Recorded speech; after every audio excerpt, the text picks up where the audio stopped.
వినిపిస్తాను. ఇవి స్టార్ట్ చేసింది. నేను ఉదయాన్నే నిద్ర నుండి లేవగానే పెద్దగా రంకి వేసి స్నానాలు గదికి పెడతాను. నేను స్నానం చేసేటప్పుడు నా యొక్క తలకి బాగా పేడ పట్టించి పులుతాను. ఇలా పులిన తర్వాత నా జడ అల్లి తీసుకెళ్ళి చెట్టు కట్టాలి. నేను నా యొక్క చర్మానికి ఎక్కువగా గడ్డి చెత్త వేసి రుద్దుతూ ఉంటాను. ఇలా రుద్దడం వలన నా శరీరం బాగా నునుపు తేలి నల్లగా తయారవుతుంది.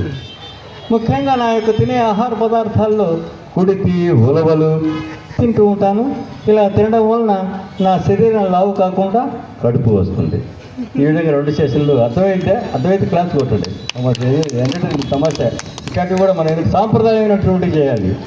అసభ్యకరమైన మిమిక్రీలో ఉండకూడదు, చేయకూడదు. నేనంటే స్టేజ్ని బట్టి మనం జాగ్రత్తగా ఉండాలి. ఈ అవకాశం ఇచ్చినటువంటి మన ఆలయ పెద్దలకి అందరికీ కూడా మరొకసారి ధన్యవాదాలు తెలియజేసుకుంటూ గాత్ర కచేరీగా తర్వాత అద్భుతమైనటువంటి మన బిడ్డలు లాంటి వాళ్ళు వచ్చినారు. ఇక్కడ గాత్ర కచేరీ ఉంది.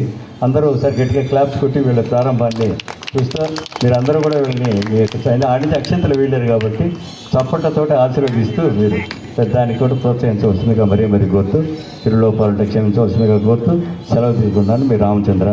హాయ్.